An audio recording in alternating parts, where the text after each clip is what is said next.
of them all is going to be going down on June the 17th. So let's talk about that a little bit. And I think for some folks that are listening that have some questions and some queries about how to be a part of it, talk a little bit about your history, because you are not a native Jacksonian, but you come from the Midwest and you come from celebrating Juneteenth in a very grand fashion, and you wanted to do that here in Jackson. So talk a little bit about how you grew up with Juneteenth and what motivated you to come down here and start this down here. Awesome. So I am originally from Milwaukee, Wisconsin, and Milwaukee, Wisconsin hosts the second largest Juneteenth festival outside of Texas. So we have a great history of Juneteenth. My mom worked for the organization that put Juneteenth on, Northcott Neighborhood House, which is an organization in Milwaukee, Wisconsin. Of course, growing up under that, I had to be Miss Juneteenth. It was just only right. So we have a pageant and a grand celebration that I was able to be a part of. Growing up, I was able to help with the organization of that. So when I moved to Mississippi, of course, I had to make sure that Juneteenth followed me here.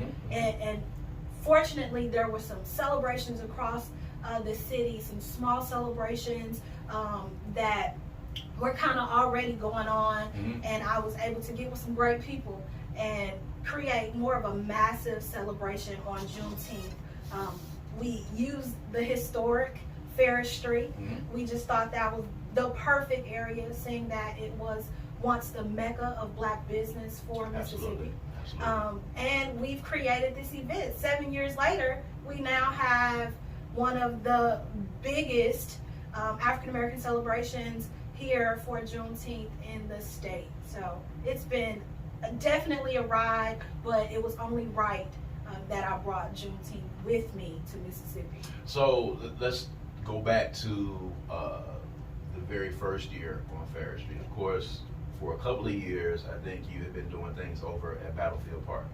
Yes. So the transition was made to come to Farish Street, and with it having been in Battlefield Park for several years, why Farish Street? You talked about its historic nature. You talked about how it's hallowed ground, but simply because there's not a lot of things happening on Farish Street on a regular basis. There was some semblance of a risk there, I guess, in you bringing it down to Farish Street. But what was the deciding factor in saying this is where we need to go and this is where this festival needs to be? Well, we were in Battlefield Park. That's where we started. There was already kind of a history there for the Juneteenth celebration. We needed a bigger platform. We also knew that Farish Street was kind of undergoing some slight reconstruction at the time, and we wanted to boost that traffic there. There were several businesses there already that we just wanted to shed some light to make that kind of revitalize that area. There's no better place than that area for us. So with the help from some of the businesses there, we kind of created an event where other black businesses can shine on that street and during that time. We have over 75 businesses that line that street just to bring that life back, make it our Bill Street, our version of African American excellence. Yeah. So it was only perfect. So what can people expect? I know that there's a lot of people out there listening that have been a part of Juneteenth and been down on Farish Street, participated, so they kind of know what's happening. But for somebody that's maybe been under a rock and they don't know what's going to be going on down there, kind of describe the scene when you drive up to Juneteenth. What can they expect in this year's 7th annual Juneteenth on Farish Festival? Awesome. So 7 is the year of completion. Absolutely. It is the year of fulfillment. So for us, 7 will be a grand celebration. Juneteenth is a big block party. It's a big family reunion, family picnic feel. We have things for the family. We'll have space jumps and face painting out there for the children. We'll have the photo booth out there. Again, we have over 75 businesses. You'll be able to purchase clothing and food, novelties and trinkets, just about everything you can think of lining the streets. And we have an awesome lineup of entertainment.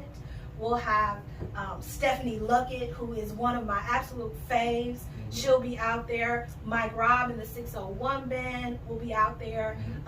DJ Asiatic Black has been with us for 7 years, so he'll be out there on DJ duties.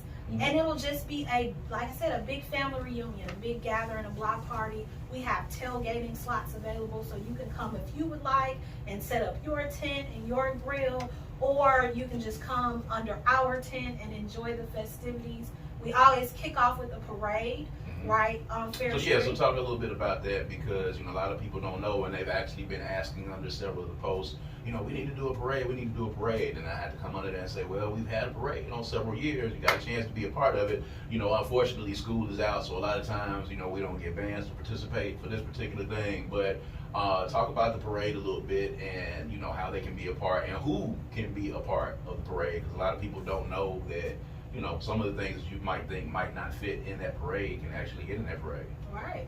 Well, our parade has been going on for those 7 years. Anybody can be a part of the parade. Of course, like you said, schools are out a lot of the times, but if you have a band, a dance group, we have, a lot of times that's re-election time. So if you want to represent your campaign via a vehicle, if you have a walking group, you're more than welcome to come out there.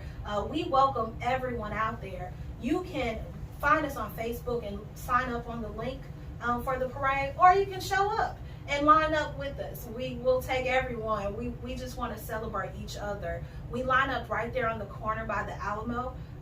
The parade starts at 5, so lineup starts at 4. Between 4 and 4:30 is when Kiana Hawthorne, who kind of organizes that parade, that's when she starts the lineup. So if you have a representative that you want to come out and be a part of the parade, just feel free to come and line up on that street. So, of course, this is a given. There's going to be a lot of great food, on the street. I don't know if you know of any right off the top of your head that have already signed up, but if you've been down to Juneteenth on Farish before, you know that there's a lot of excellent food on the street, lined up along the street. People are eating practically all day long. Some have food trucks. Some of them have, particular tents that they're set up at. Who are some of the food vendors right off the top of your head that that have signed up so far? Absolutely. Smokey on Wheels has been with us for quite some time. Smokey's Meals on Wheels has excellent food selection. We always have nothing but smoke out there to get your barbecue going. We'll have On a Roll Baby Catering, who sells out every year. They make wonderful cinnamon rolls, and they sell out every year, so make sure you get there early.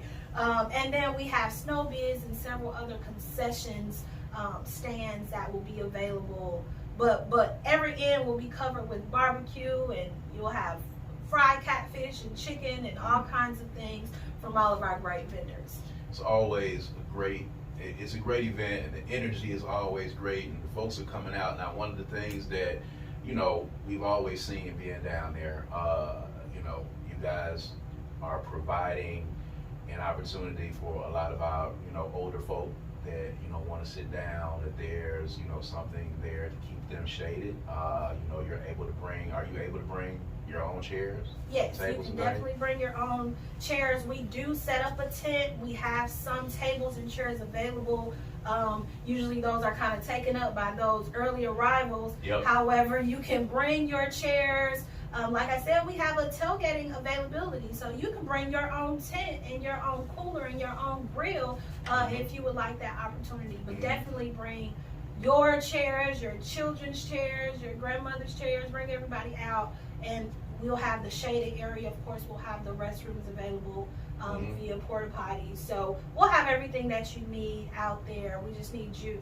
So, particularly I want to say for all of you people who went out and tailgated during St. Patrick's Day, and all of you people who were lying on the street during St. Patrick's Day, this is your opportunity to do the very same thing for Juneteenth. And y'all know exactly who I'm talking to. If this fits you, then this is you. You have the opportunity to come out and tailgate, bring your own tent, bring your own RV and park it on one of the side streets, to bring your own grill. You can set up your spot. You can do exactly the same thing that you did on St. Patrick's Day. You can do it down on Farish Street as we celebrate culture down there as well. So for folks that, you know, want a vendor slot, all right, you can give them the price of the vendor slots right now and when they're going to go up, and then also the number and the information for the tailgate, both of them the same information. But, you know, if they want to get involved, give them the information how they can get in touch with you right now.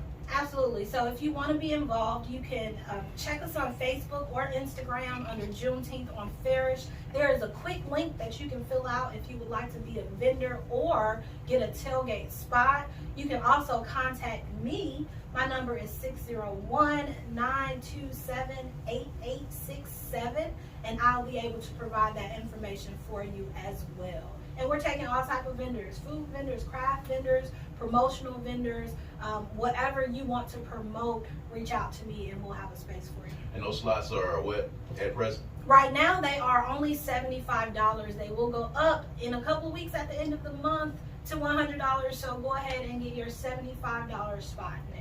And you definitely want to have your spot on the street. I promise you, if you have been doing any vending around the city of Jackson, and shouts out, of course, to to Erica Archie, and shouts out to Eric Collins for doing First Friday on Farish, because they too have helped to bring some new energy and some new life down to Farish Street. Of course, we always knew that organically it would be the people. It would ultimately be the people, not legislation, not government, not business people in suits in buildings. We knew that it would be the people who would organically bring life back to Farish Street. So they are doing First Friday on Farish, and they'll have First Friday on Farish at the beginning of June, and I'm pretty sure that representatives from Juneteenth on Farish will be down there as well to tell you guys about that, because June is going to be a big month. Now make sure that you're taking all of the proper precautions for heat, because of course it will be June, so y'all already know what's happening. It's going to be 1,000 degrees out there, so that's why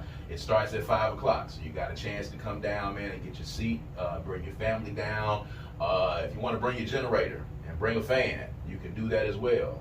You can do whatever you need to do, and whatever we have learned to do over the years to cool off, to make sure that you do that. But at any rate, do not miss the opportunity to participate in Juneteenth on Farish, the 7th annual Juneteenth on Farish Festival going down Saturday, June 17th, 5 p.m. to 10 p.m. on the historic Farish Street. It's going to be food, fun, family, games, and entertainment. DJ Asiatic Black is going to be on music duty, so please make sure y'all come down. Monique, give them that number one more time so they can get in touch with you.